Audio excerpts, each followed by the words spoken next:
बघा आता next problem दिलेला आहे.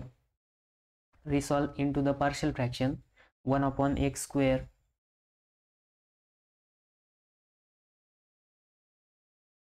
बघा 1/x² - x.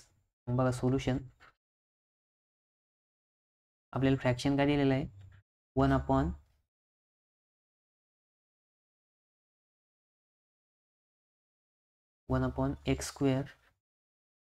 - x.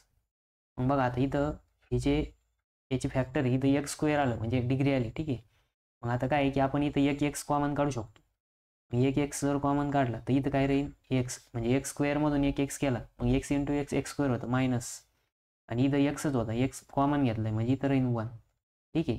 मग बघा आता हे जे पार्शल नाही का, म्हणजे हे जे हे जे इक्वेशन आहे किंवा हे जो फ्रॅक्शन आहे, हे फ्रॅक्शन काय आला?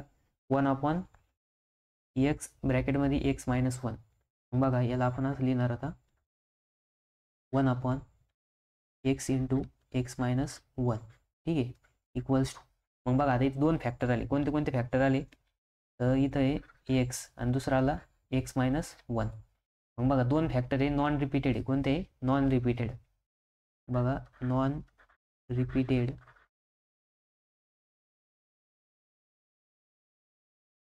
लिनियर. नॉन रिपीटेड कोणते? लिनियर फॅक्टर आहे. ठीक आहे. मग नॉन रिपीटेड लिनियर फॅक्टर असेल तर काय येतं? a/ फर्स्ट फॅक्टर म्हणजेच x plus b/ second factor. Second factor काय येतं? x - 1. बघा आपला जो स्टँडर्ड फॉर्म्युला आपण लिहिलेला कोणता होता? ax plus b upon x minus alpha ax minus beta. म्हणजे हे काय नॉन रिपीटेड लिनियर फॅक्टर असतं तर काय करायचं? a/ फर्स्ट फॅक्टर म्हणजेच x मायनस अल्फा आणि दुसरा आहे b/ second factor x minus beta. ठीक आहे. हे होते आपले. ठीक आहे. हा आपला फॉर्म्युला होता. फॉर्म्युलाला वाटलं तर ब्रॅकेट करून घेऊ. फॉर्म्युला म्हणजे केस फर्स्टचं एक्सपान्शन आहे. ठीक आहे. तर बघा आता आपल्याला काय आहे की इक्वेशन भेटलं. मग या इक्वेशनला काय करायचं? इकडच्या साईडला क्रॉस मल्टिप्लिकेशन करायचं. ठीक आहे. मग क्रॉस मल्टिप्लिकेशन करा. ही साईड तशीच राहणार. 1/x × x - 1 equals to a काय येणार? x - 1 plus b × x upon इथं काय येणार? x × x - 1 x × x - 1. मग बघा आता इथं x × x - 1 दोन्ही बाजूला हे काय होणार? कट होणार. ठीक आहे. मग कट झाल्यानंतर नेक्स्ट इक्वेशन काय भेटेल आपल्याला? इक्वेशन भेटेल 1 equals to a × x - 1 plus bx. मग याला इक्वेशन नंबर 2 नाव द्यायचं आणि हे जे इक्वेशन आहे याला 1 नाव द्यायचं. ठीक आहे. मग आता आपल्याला काय करायचं? ए बी फाइंड आउट करायचे. काय करायचे? A B find out. मग ए बी फाइंड आउट करताना बघा तुम्हाला जर कळत नसेल की काय पुट करायचं तर बघा हे जे फॅक्टर आहे ही फॅक्टर काय करायची? लिहून घ्यायची आणि याला इक्वल्स टू 0 म्हणायचं. ठीक आहे. म्हणजे x इक्वल्स टू 0 आणि दुसरं काय आला? x - 1 equals to 0. मग बघा हा इथं -1 इकडे नेलं काय होईल? तो प्लस होणार. म्हणजे एकदा x इक्वल्स टू 0 पुट करायचं, एकदा x इक्वल्स टू 1 पुट करायचं. मग तुम्हाला पहिले काय फाइंड आउट करायचं? ए. मग ए फाइंड आउट करताना ह्याचं फॅक्टर बघायचं. मग x इक्वल्स टू काय? 0 आहे. मग इथं लिहायचं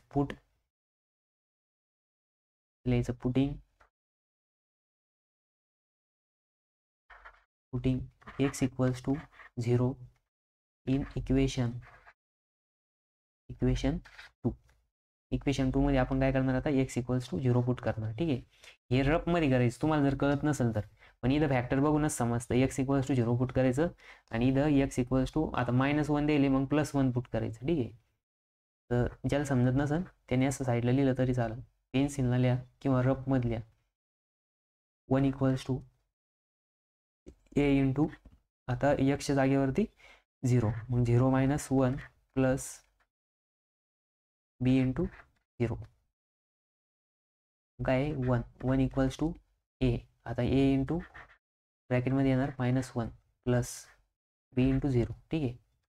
मग इथे येणार 1 इक्वल्स टू -a म्हणजेच a इक्वल्स टू काय आलं? -1. बघा आपल्याला ए इक्वल्स टू काय भेटलं आता -1 भेटलं. तर आपल्याला काढायचं बी.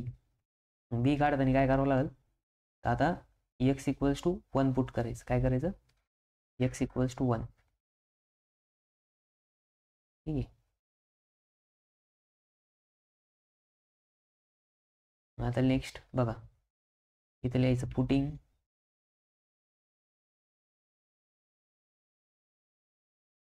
Putting x equals to 1 in equation 2. आता इक्वेशन नंबर 2 मध्ये काय करायचं x इक्वल्स टू 1 पुट करायचं. ठीक आहे. इक्वेशन 2 काय आहे 1 इक्वल्स टू a इंटू एक्सच्या जागेवरती 1 -1 प्लस b इंटू एक्स म्हणजेच 1. मग बघा आता इथं काय येणार 1 इक्वल्स टू a इंटू ब्रॅकेटमध्ये 1 - 1 0 प्लस b इंटू 1 म्हणजेच b येणार. ठीक आहे. मग बघा आता इथं काय येणार 1 इक्वल्स टू b म्हणजेच काय आलं b इक्वल्स टू +1 आलं. ठीक आहे. मग बघा याला ब्रॅकेट टाका.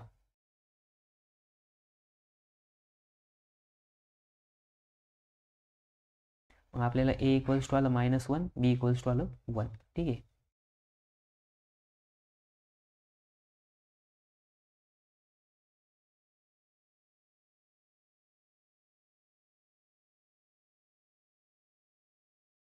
b इक्वल्स टू 1 भेटलं आणि a इक्वल्स टू -1 भेटलं. ठीक आहे.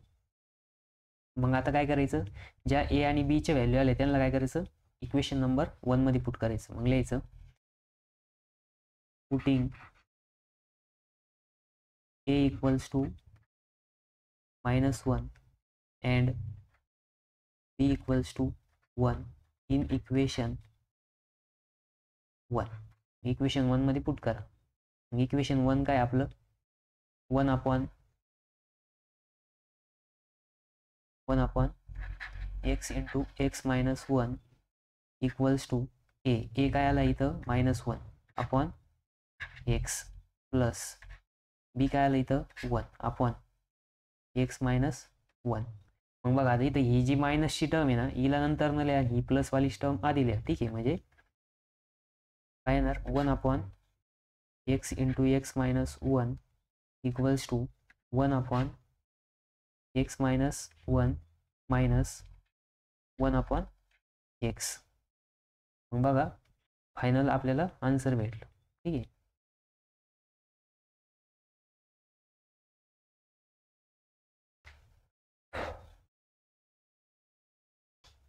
बघा आपण काय केलं आधी आपल्याला ऑब्झर्व करायचं सगळ्यात पहिले. तर ऑब्झर्वेशन मध्ये इथं काय दिलेलं होतं x² - x दिलेलं होतं. आता x² - x ला आपण इथं x कॉमन घेतलं. मग इथं आलं x इंटू x म्हणजे x इंटू x -1. मग बघा इथं आपण ऑब्झर्व केलं नॉन रिपीटेड लिनियर फॅक्टर आहे. कोणते फॅक्टर आहे non repeated linear factor. Non repeated linear factor जर असेल तर त्याचं एक्सपान्शन कसं येतं a/x - अल्फा म्हणजे first factor plus b upon second factor. मग तेच आपण इथं काय केलं एक्सपान्शन केलं. ठीक आहे. मग एक्सपान्शन केलं a/x प्लस b अपॉन -1. मग आता इथं दोन्ही बाजूंना क्रॉस मल्टिप्लिकेशन केल्यानंतर डिनॉमिनेटर काय झाला कॅन्सल होऊन गेला. मग आपल्याला इक्वेशन भेटलं 1 - a x -1 प्लस bx. आणि आपण काय केलं मग सगळ्यात पहिले इथं बघा तुम्हाला जर कळत नसेल तर फॅक्टर लिहून घ्यायचे. दोन्ही फॅक्टर इक्वल्स टू 0 करायचं. मग फर्स्ट फॅक्टर इक्वल्स टू 0 आणि सेकंड फॅक्टर इक्वल्स टू 0.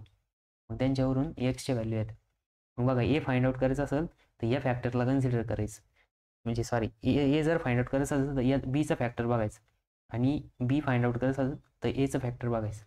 मग त्याच्यानुसार आपण काय केलं याच्यामध्ये x इक्वल्स टू 0 आणि x इक्वल्स टू 1 पुट केलं. आपल्याला पहिले ए भेटला नंतर बी भेटला आणि ए आणि बीचे व्हॅल्यू आपण इक्वेशन नंबर 1 मध्ये पुट केलं. ठीक आहे.